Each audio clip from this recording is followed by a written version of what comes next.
Parax Radio, programming for the open mind.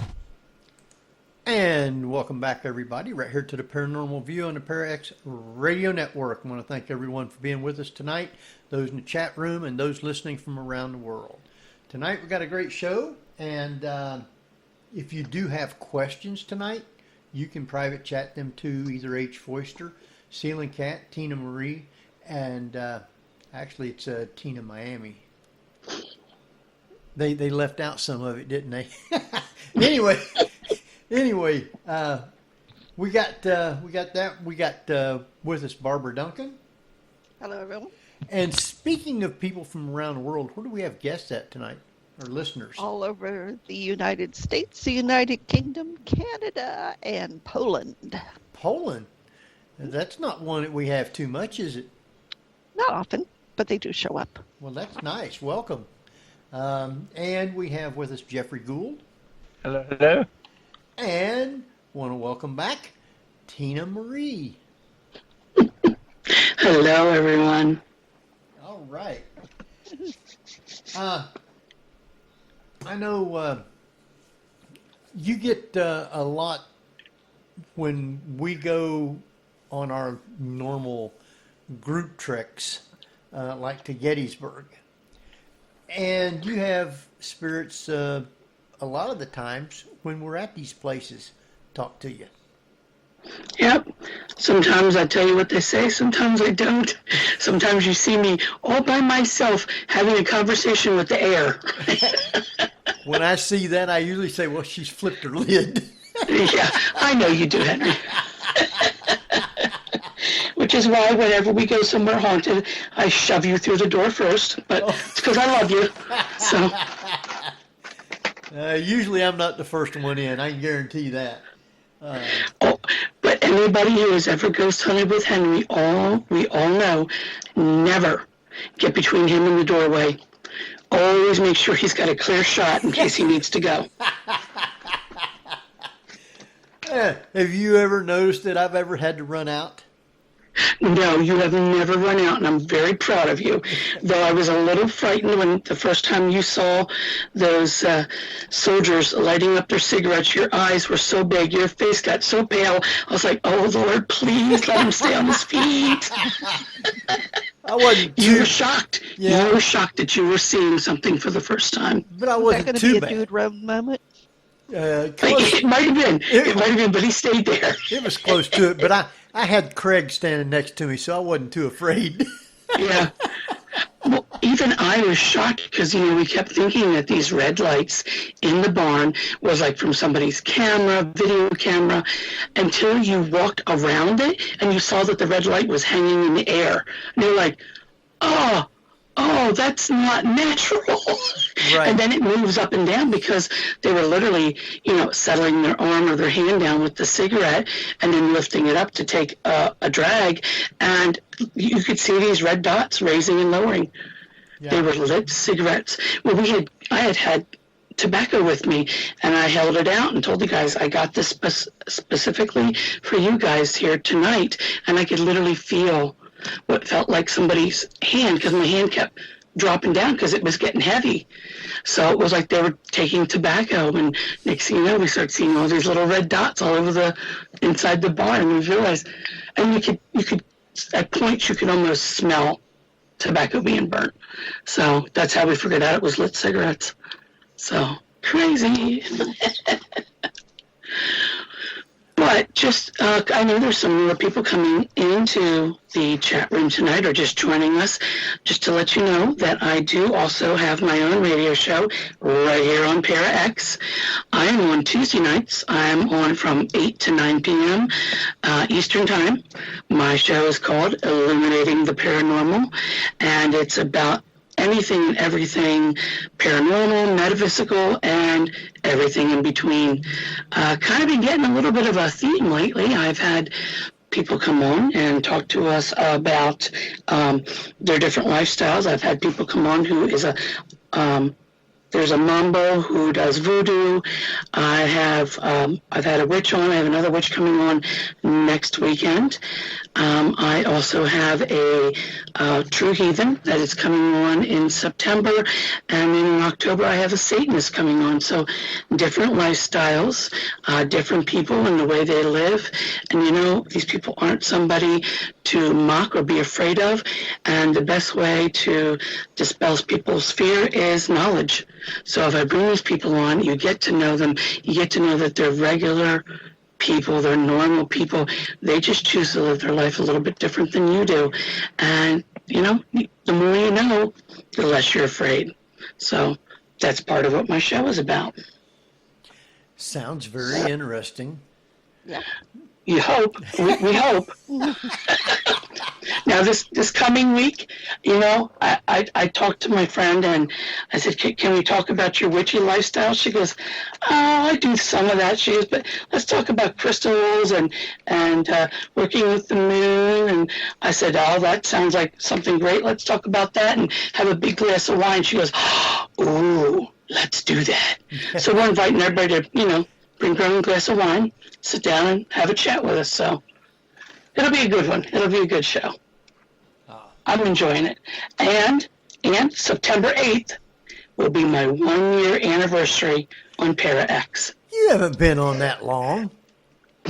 Yes, I have. Really? Really? Yep. Where'd this time go to? I was saying the same thing. Well, you have to remember that we didn't get to have our trek to Gettysburg this year, so I haven't seen you for a while either. I know.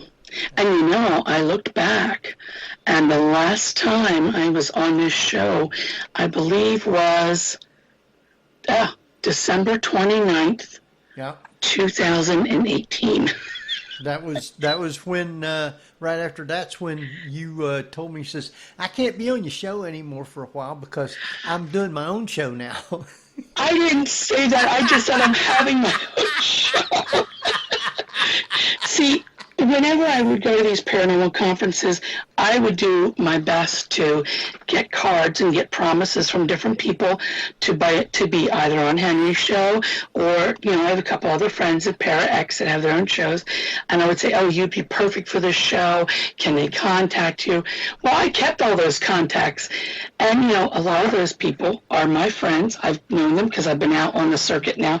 Well, this would have been my 6th year out on the paranormal conference circuit, and a lot of those people that you see on TV or that you hear about in the paranormal community, I know them. They're my friends. We would see each other weekend after weekend, and you know, and I would tell all of them, I'm going to have my own show. Will you come on if I get my own show? Oh, yeah. I am still only halfway through my friends list of people to be on my show. And we started having guests in November of last year. So pretty much every single weekend I have had a guest coming on. And like I said, I'm only halfway through my friends list. So I got more people to go.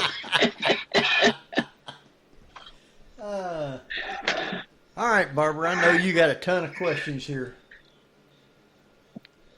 Well, yeah. Well, we haven't touched on the other two subjects, which is two of my favorite, which is Reiki. And the other, of course, is my favorite word in the whole wide world, haberdashery. Yes. Yeah, I love that word, haberdashery. I forgot we didn't tell everybody that she does that also. I do. So besides being a psychic medium, I am a full Usai Reiki Master teacher. And in fact, one of my masters is in the chat room right now, Samantha. And I have many students. I have quite a few masters now that have taught under me and several that are now teaching. I actually have my first Reiki great-grandchild. So I've been teaching Reiki for quite a few years. And then I also have 3 businesses. The first one is Nature's Earth Ware, W-A-R-E, where I create metaphysical jewelry and apparel. And that, whether it's crystals, rocks, stones, anything that you guys would be looking for, or gear like pendulums. Then I have my second company, which is Heirloom Haberdashery, where I started off by just doing steampunk, different types of hats, but I have gone much, much further, and I do elegance, I do weddings, Kentucky Derby, Pebble Beach Car Show. So I do hats for all types of different shows and whatever people are looking for. I also do apparel now as well. And then my third company, because apparently I didn't think I had enough to do, was a company I started with my 2 best friends, and it is 3 Sisters Smudging, and we create custom smudge sticks. So, yeah, and I have my radio show. So I didn't know what I wanted to be when I grew up, so I decided to try and do it all. Cool. Now, there's that wonderful line in The Sixth Sense when she's in the shop and she's talking about how people imprint their thoughts and feelings on objects. Mm-hmm. And I'm wondering, do you Reiki your hats and other objects that you're doing that with, or do you just sort of give them a clean slate to the client to do it? Not with the hats. When they come in, they're just regular naked hats, and then I embellish them. I do my very best to never work on anything, whether it be jewelry, hats, apparel, when I'm angry or upset. I put those things away. I don't want them to have a residue on them, because yes, that is something that can happen. In regards to metaphysical jewelry, I do tell people, I'm here at this paranormal conference. I said, 10 people have probably picked that piece up today. Take it home, run it under some cool water, pat it dry, and just hold it tightly in your hands and claim it as your own. And, kind of getting rid of anything that might be there from somebody else. Same thing if someone buys a piece from me and they want me to mail it to them, a metaphysical piece, I tell them the same thing. You know what? This just passed through the mail, through God knows how many hands. Cleanse it, rinse it off when you first get it, put it out in the sunshine, put it out in the moon, and claim it as your own. There are some crystals you don't want to put out in the sun, like citrine, because the color will disappear. So get to know your stones and crystals. So what about the hats? Because I know you find antiques and what have you. Have you come across any hats that just have that vibe about them? Yes, I do also work with older hats as well. I've never come across a hat that didn't feel right. If it did, I probably wouldn't buy it. But a lot of them... not so much that the person is attached to it, but you just get the feeling that the person who had the hat and the hat itself, it just feels like they're like so happy that they're getting a new home, they're getting a new head. It just feels good, like they're happy that they're being being used again. So no, I wouldn't buy anything. I've also done some of those. You guys have seen those scary-looking dolls that people do that have like the gray skin. Like I do those occasionally too, just every once in a while. And I have found a doll or two that was just wow. And I am not a doll fan. Sam will tell you too. I do not like vintage dolls. I don't like older dolls. I don't like dolls in the dark. Because I'm pretty sure that the minute that I walk away, they're turning their head and looking at me. So, vintage dolls. Yeah. I can't tell you how many times we've been places or museums. I've done a couple museums at night, and there's mannequins and dolls, and you're like, oh, yuck. You would not do well in the clown museum. Oh. That reminds me. Hotel. Yeah, no, that's just never going to happen. I have one. We had done a a World War II museum. And one side of this huge, huge place, used to be a factory at one time, was turned into a World War II museum. And you can go in there and there's many artifacts. I mean, there's even a tank that's in there. And you can actually see these things. There was a Nazi flag that feels awful to be around. There's just so many great things out there. There were good feelings, bad feelings. There were a few spirits there. But the best part was towards the end of the night, they opened up the other side, and the gentleman who owns this museum also owns collectible cars. And he has cars like the big rubber ducky that one of the characters from Batman drove. He has one of those. He has one of the original kits from Knight Rider, just, one of Batman's cars. So he has all these really cool cars from different movies as well as classic cars. One of the things he also has is a train car from the Barnum and Bailey, trains. It's one of their cars, and it was in there, and he had like clown dolls peeking out the window. And when Karen and I went by, now not all the lights were up. There was just small lights were up, so it wasn't really brightly lit in there. When we went by, one of the clowns went, ha, ha, ha, ha, ha, ha. I'm like, well, crap! It's a tripped something that it went off.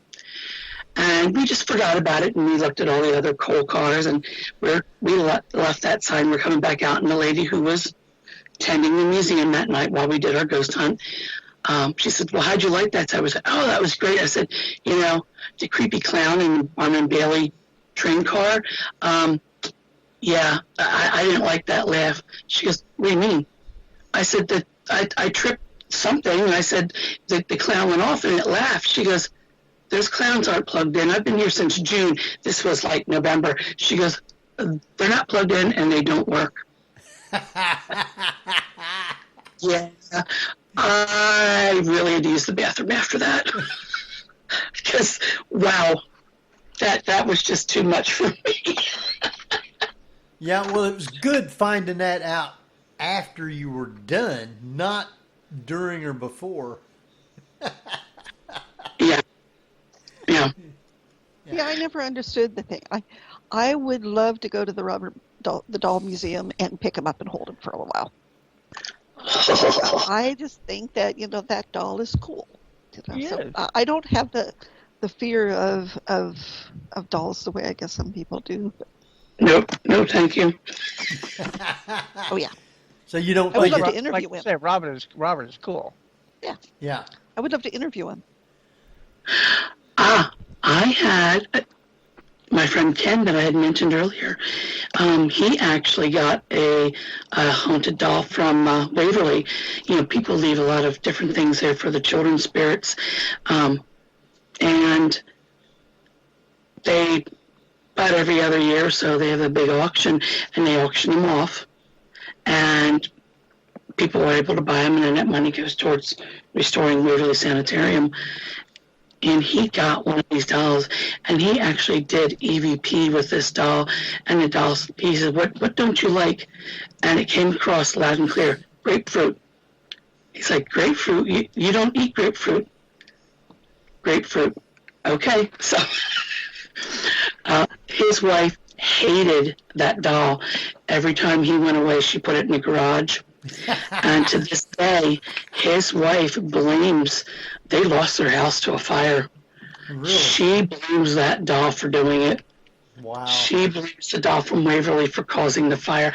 Though she knows that it was her dog that knocked over a candle, she swears that it was the doll that caused it. You know what I'm going to say, Tina? What? The Talkie Tina doll.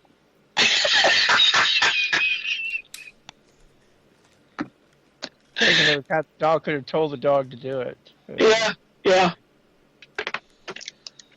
Who knows?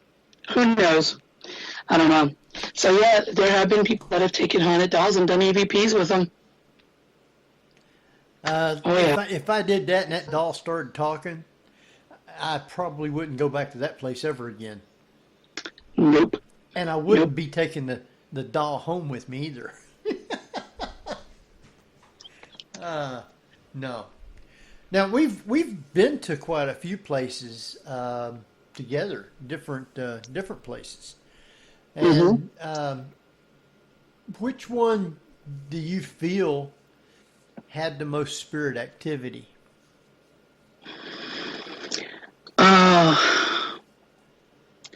When we were in Gettysburg, and we had, oh God, I can't think of his name, the ghost soldier, Pat? who has his own radio show, Pat.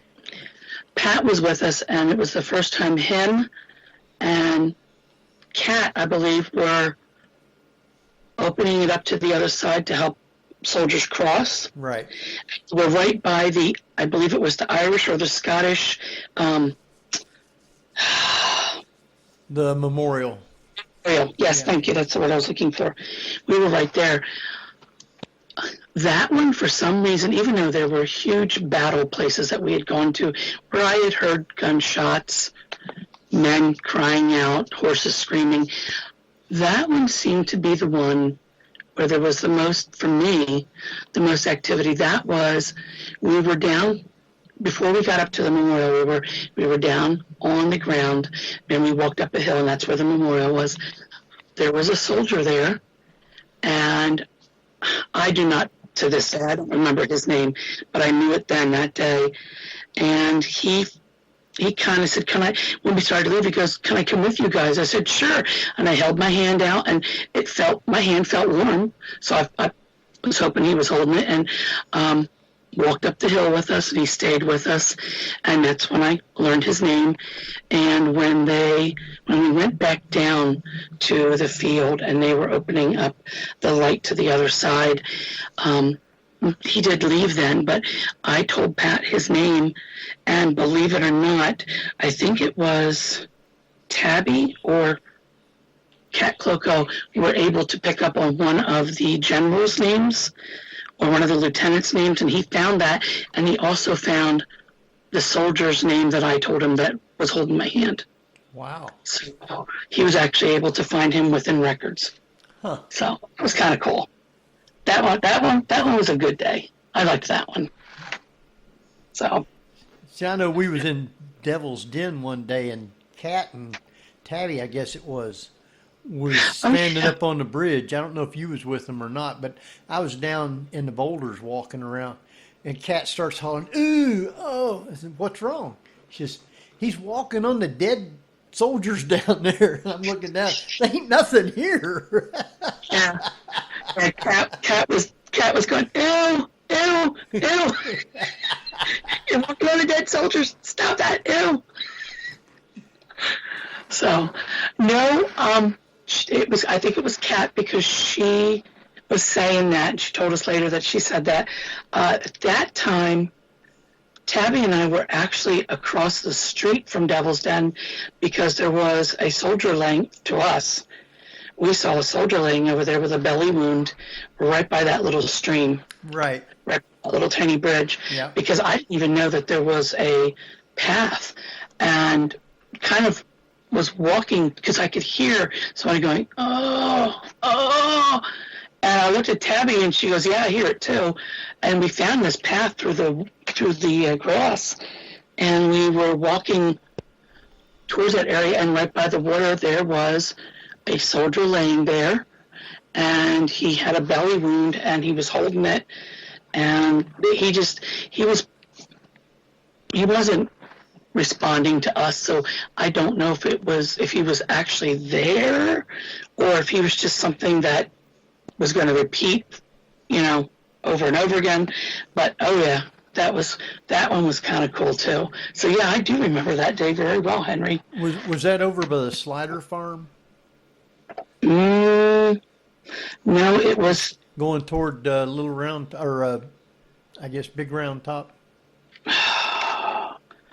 No, it was when we were by the Devil's Den. Okay. You guys were up there on the rocks. All right. I was with you, and Tabby and I were down literally across the street, and there's a little tiny stream there, and and the bridge is the road. You went over the bridge to park your car to go up on the Devil's Den. And I had been up the Devil's Den the year before, and when I heard that, that's when Tabby and I went exploring in another direction.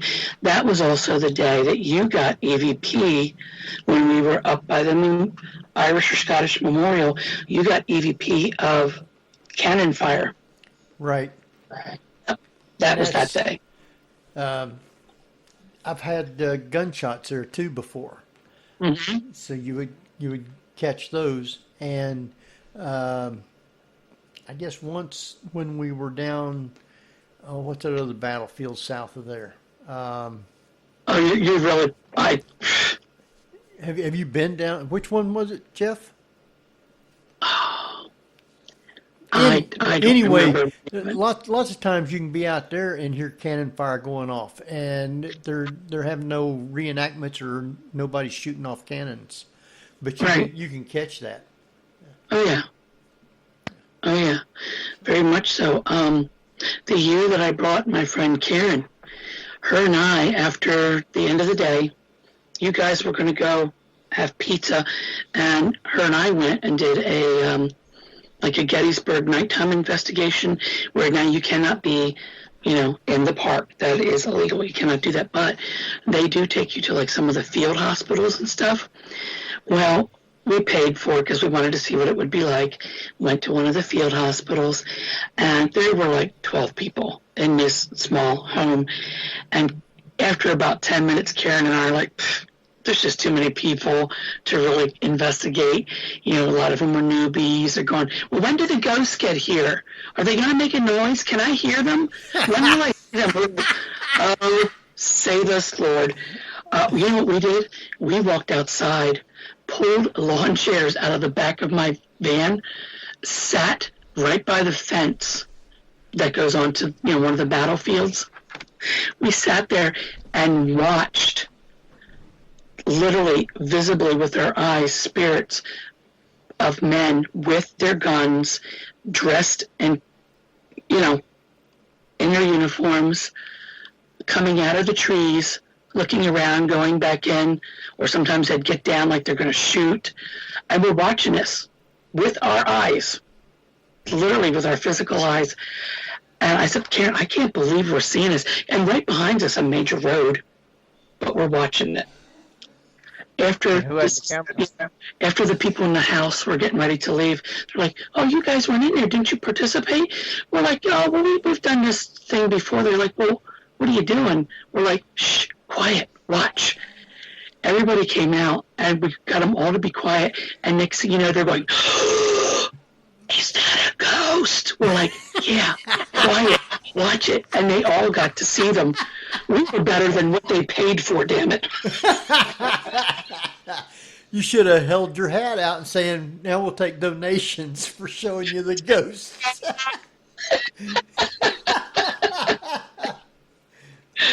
So, yeah, that was kind of cool. That one was a cool one. And, you see those things on YouTube and stuff like that. And a lot of them, I'm sorry, they're fake, but it did kind of sort of look like that. Sometimes it was just a blurry gray figure, but you could tell there were arms and legs. You could see this person move. And there were others that came further out of the woods that you could make out. Uniforms, hats, gun. It was really...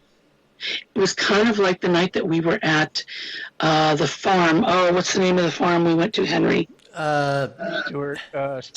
David Stewart Farm. Yes.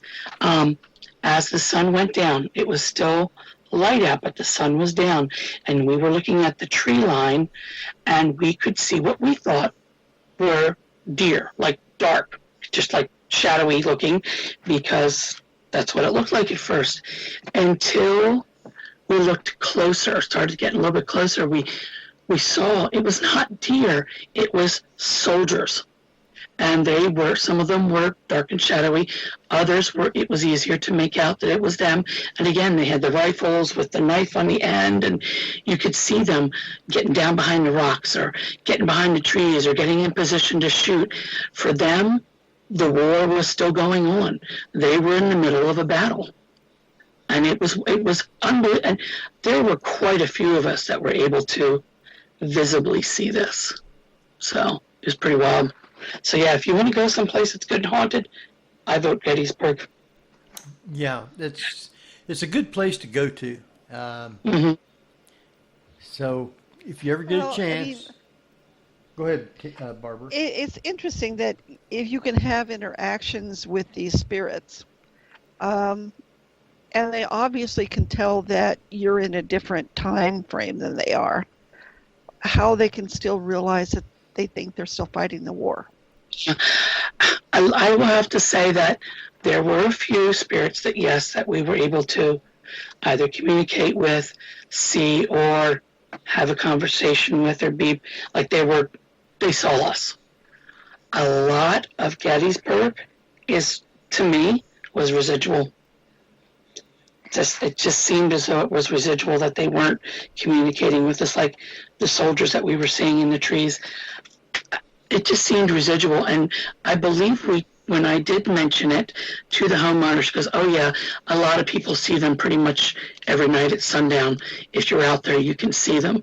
So that even led me even more to believe that it was residual. Right. That one. Yeah. So They don't even notice the people around them. They just living it's at print. that time. Yeah. Yeah. Yeah, it's just imprint. Yeah. Yeah. Yep. Yep. So, oh yeah. Guys, thank you so much for having me on your show. I'm having a ball. I haven't been able to see some of these great people in the chat room in a long time. Thank you guys for coming in and sharing tonight with me. I'm having fun. We're doing good. That's Yeah, good. we are. We got quite Yeah. a few. So, in matter of fact, if any of you have questions, you can private chat them to either H. Foister, Ceiling Cat, or Tina Miami, and we will get those answered for you. And speaking of that, Barbara, you got a question now? Well, someone from the chat room put in a really good comment, and that's when she's interacting with spirits, she gets a really bad headache the next morning. And that's curious. And I'm wondering if it is kind of, yeah. Yep, that is the infamous paranormal hangover. The paranormal hangover, huh? Yeah. Oh, definitely. Well, you It- feel drained, that's for darn sure afterwards. But you feel drained. You get because you're trying to communicate with them, or they're trying to communicate with you, and there are some that literally, in a sense, suck energy from you so that they can come through, or just because they're mean. That happens. A lot of times, if I'm doing a really, really late night one or a 2-night one, you get that paranormal hangover. If any of you out there have been ghost hunting, you know what I'm talking about. Those 2-day investigations, those really late night investigations, and you get the paranormal hangover. But one, you got to learn to block better, and two, I know that there's something that has always helped me with the paranormal hangover, and that is paranormal French toast. Yeah. oh yeah, and bacon. 4 a.m. making French toast, eating it before you go to bed, and sleep till 1 or 2 in the afternoon, because you've literally been up for 14 hours straight, maybe 18. Having some sort of carb before you go to bed, or before before the headache comes on, it seems to help, guys. So keep that in mind. Hydrate. Take water with you. Some carbs before you go to bed, and learn to block a little bit better. I say this, but yes, even I have had 1 or 2 times when I've gotten taken over just because I was dead tired, and yeah, you let that block drop, and once or See, twice. I like the Harry Potter approach, which is chocolate. Oh yeah, they did, didn't they? Mhm. Yeah. Well, and that's something too, that people who are going through a trauma, sometimes if it's okay for them to eat or drink, chocolate is great because it brings your blood sugar right back up. That and it has a lot of stuff in it that makes your body happy. The endorphins. Oh yeah. No, it truly does make you happier eating chocolate. So Harry Potter got that right. Yeah. I'll do that later. Though a lot of the ones I do are in the summertime and there's no electric, so chocolate's out. Karen and I learned that when we brought a carton of malted milk balls, because that's what they did. They melted milk balls. Yeah, that wasn't pretty. So, no more chocolate. Wait till you get home. Now, Cat O in the chat room said, "You sure those paranormal hangovers aren't from laughing so much?" And I guess she knows us. Because whenever we're together in Gettysburg, it's like that the whole time. We're just busting out laughing. Yeah. Now, for me, I live in Indiana, so the drive for me is 11 hours long. I can drive home from Gettysburg, and the next day my stomach still hurts from laughing for 3-4 days straight. We just have a ball. And you know what, guys? When we are laughing and having a good time, that seems to be when we get the best EVPs. It's like they love that good, happy energy, and they come around. And that seems to be when we get, same thing for investigations. Sam knows when we do investigations, sometimes when we're just talking and we're not investigating or we're laughing about something, that's when you get the good EVP. So, yeah, it happens. And that's true. Yes. I know I missed being able to go to Gettysburg this year. And Yeah. I mean, because I always look forward to having a good time with everybody. And we usually have about 12, 15 people there with us. Oh, easily. Well, look, the last time we were there, or last time I was there, because I think you guys had 1 or 2 years where I was not able to make it. When we went to, what was the name of the hotel we were at, Henry? The one where I saw the lady. The hotel that we went to investigate? Or, Yeah, we investigated, but we also stayed in it. I may not have been to that. Yes, I'm trying to think of the name of it. Anyway, that one. Oh, the that Fairfield one, Inn. That's where it was, the Fairfield Inn. That's it. Yeah. And I know it's not the same name anymore. Fairfield I don't Inn. think so. I got it. Yeah. The Fairfield Inn. Thank you, Patsy. Thank you. Yeah, that one. A lot of good times in that one, too. So. Yeah, now, I played the replay of that show, I don't know, a few weeks ago. I know, I was listening. And I mean, just from the time the show started, the whole way through, until the manager of the hotel come on to talk. I mean, we was doing nothing but laughing. Yeah. Well, we were. But like you were saying, there's like 12, 15 of us. Well, there's enough of us that we literally bought out the hotel for the weekend because there were so many of us. Yeah. So, yeah, you're going to have to, hopefully next year is better. Really thinking it's going to be better. That we'll have to do something, whether we do Gettysburg or the historical place by you, Henry. I keep saying we're going to do that, and things keep popping up, and I can't get over there. Which one? It's one I've never been to. It was some historical. Is it you talking about the Mansfield prison? Provo County. That's it, Provo County. Thank you. Yeah, I got to go to that one. Provo County. Which one's that one? That's one that there was a place by you that you kept telling me you wanted to take me to, a historical place before you moved. Oh, Preble County Historical Society?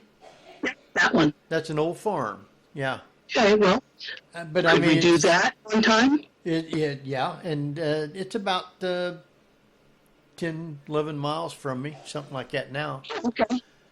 Because I just live just to the north of it now, since I moved. And matter of fact, I'm only about 9 miles from Interstate, 40? So if you come across 40, you get off going to Eaton, and it's only about 9, 12 miles, something like that, to the house. Okay. I think the one time I had looked it up online, it was going to be something like 5 hours, almost 6 hours from me. I think it was 5 hours Really? from me to you, or to that historical society. Oh, wow, then. See, you Yeah, can because you're not right at the top of Ohio, are you? No, I'm just above the southern part. Yeah, Yeah. because when I go down to my daughter in Terre Haute, Indiana, that's 4.5 hours. Oh, Yeah, so I I am at the tippy top of Indiana. I literally am less than 5 miles from the Michigan border. really? Wow. Really? Well, I you always joke that if I trip and fall in my backyard, I land in Michigan. probably So, would. yeah. And you get a lot of bad winter up there because it's close to Michigan. It was weird, but a lot of the really, really bad storms come across the lake and hit Chicago and hit the western side of Indiana. And I don't know whether it's breezes off the lake or what, but it is weird, Henry. It splits and it goes into the center of Indiana or up into Michigan and seems to leave us alone.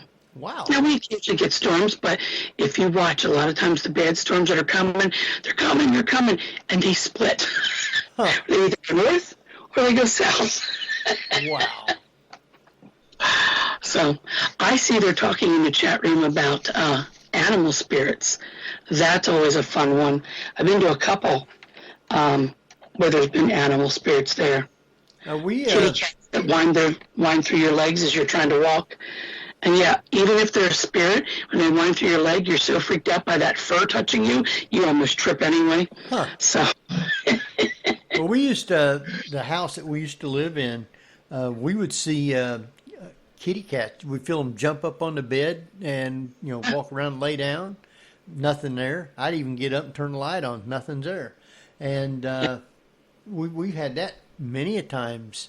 You'd hear them outside the door meowing and nope, nothing there. So we haven't had that since we've moved, so that's pretty good. Nothing, no strange talking or anything like that anymore. nice. Well, my husband was freaking out yesterday. We had for a couple of years, we had like what we called a smoking man. He would come in and smoke a cigarette, and it smelled so bad in the house. Now, neither my husband or any of my children smoked. The people who we bought the house from did not smoke. Tim ran around outside the house when the first time the smoking man came, looking to see if there was somebody outside smoking. There wasn't, and he realized it was right at the top of the steps, right where our TV room was, where we were sitting watching TV. He stood at the top of the steps, and he looked at me. He goes, "It is right here. What did you bring home?" I'm like, "What? I didn't bring him home. He showed up." So, the smoking man, yeah. Oh, for about 2 years we had to deal with him. He finally left. Well, yesterday, out of the blue, my husband's walking up the steps because his work, he's still working at home. They haven't opened up headquarters yet. So he's still doing all his laptop stuff at home. He comes to the top of the steps and he looks at me, his eyes get big, and he goes, "Oh no, he's back." I said, "What? Who's back?" He goes, "There must be a smoking man here." He goes, "Come here." And sure enough, right there at the top of the steps was the smell, overwhelming smell of cigarette.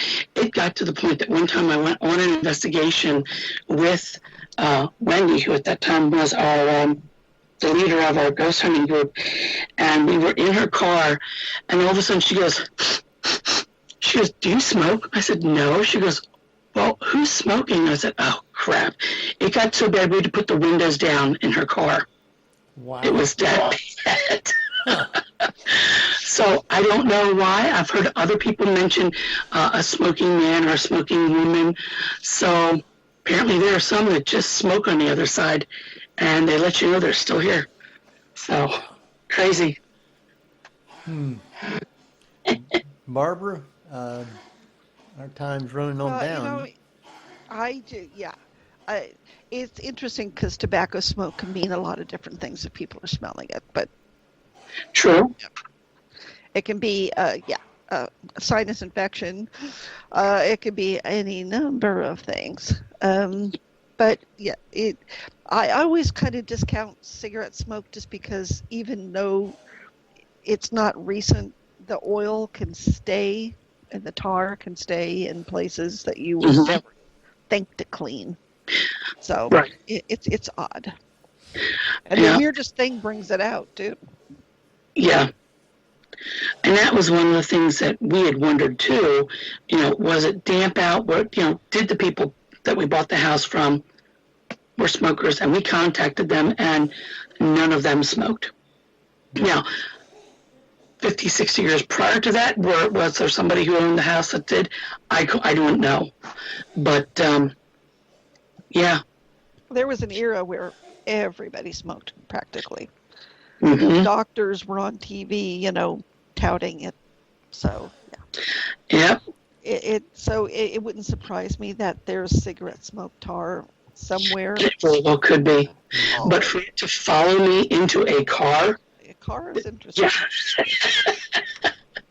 Unless the person if they owned it beforehand smoked, that would be kind of. Yeah. Wow. That would be really weird. So who's the strangest ghost stalker that you've ever had? Oh. I'm trying to think.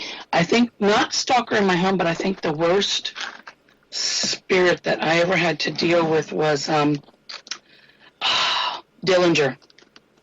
Really? Yes. At a hotel that is here in Indiana.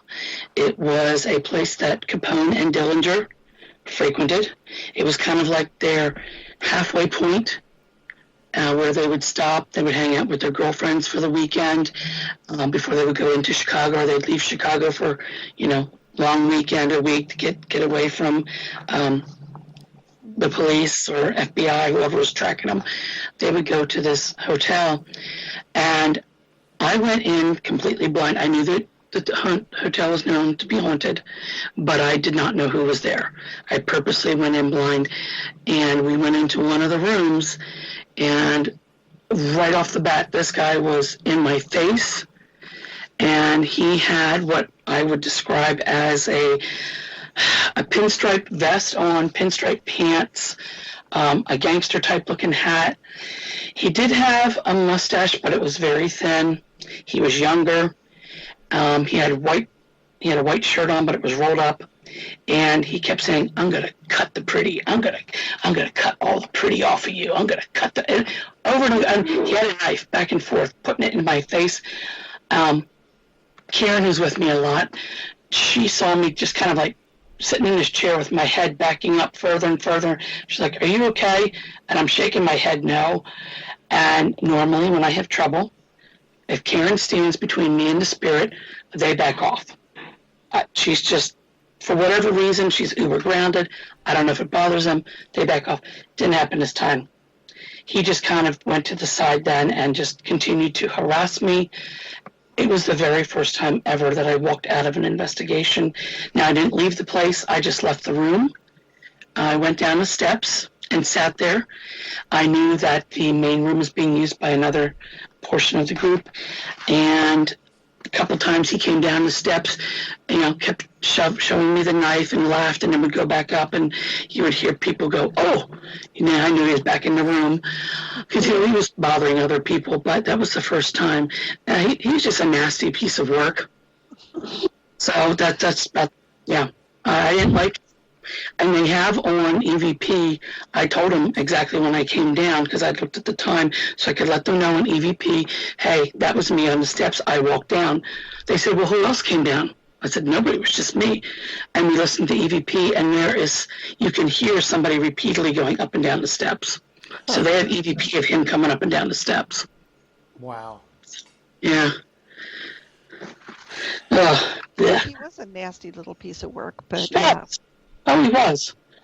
Though, I love the Congress Plaza in Chicago. Capone, I don't think he owned it, but he did live there for a while.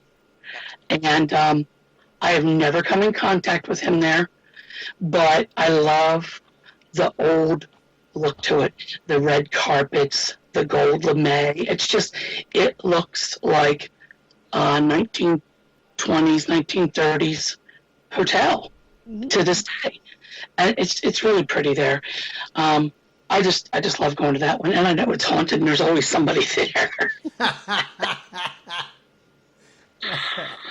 I think the funniest thing that ever happened was Karen and I went to go see Chip Coffey, and we were in our room waiting for the show to start. We had on the EVP, we were doing EVP, and there were 4 maintenance people that had passed that were still there. And they were coming through. One of them was Hispanic because he was speaking Spanish to us, which we did not understand. But we were talking to him. I said, "Hey, Chip Coffey's here. What do you guys think about that?" Sorry, Chip, that's what they said. That wasn't me. If you're listening, you're like, So he'd been there several times. I didn't know whether or not they had talked to him, but we died with laughter. So I apologize, Chip. That was not me. That was them. But yeah, that was I love Chip. He has more scarves than I do. And that's saying something. He is a fun guy. I've got to meet him on several different times. So, yes, very much so. And you know what's cool about doing the paranormal conferences is getting to know these people either prior to it starting or afterwards. Sometimes we'll all go out to dinner and you get to see the real people, not the one that they put forth for the public or for TV, the real people. Oh my God, Joe Chin is the funniest freaking guy ever. He is so much fun. So, yeah, people like that, they are actually very, very nice people. They are, yeah. I had dinner with Joe Chin one night too. There was, I don't know, about 6 or 7 of us together. It's pretty interesting. Mid-South? I believe, no. It might have been Charlotte. I'm not sure. But it was one of those places. Could have been Mid-South. Yeah. So. Well, that's something I missed this year. I have no shows this year at all. I know. All of them been canceled so they can keep people safe, which I understand. Though I already have 7 for next year because I've already paid. They're just holding on to it for next year. All right. So, our time is just about run right on out. So I want to give you a second to tell everybody about your show, how to follow you, and then stay on until after we're off. All right. Real quick, guys. Tuesday night, right here on Para-X from 8 to 9 p.m. Eastern Time, Illuminating the Paranormal. You can also find that page on Facebook. You can find my 3 businesses, Nature's Earthware, W-A-R-E, or Heirloom Haberdashery, which is all the steampunk stuff, and 3 Sisters Smudging, or just hit me up on Facebook, TinaMarie Ronan. Can't miss me. I got a little vanilla stripe in the front of my head. That's how you know it's me. All right. So, Barbara, you got any quick thing here before we shut off? Yep. Everybody wash your hands, wear your mask, and back off. And back off. Yeah. All right, Jeff. Have fun, all. All Have a right. great weekend. It's All almost right. September. Yeah. Yeah. Well, this is Henry Foister, Jeffrey Gould. And Barbara Duncan. and we will see you next week at the same time on the Paranormal View. So stay safe, everybody. Until then, good night, everybody.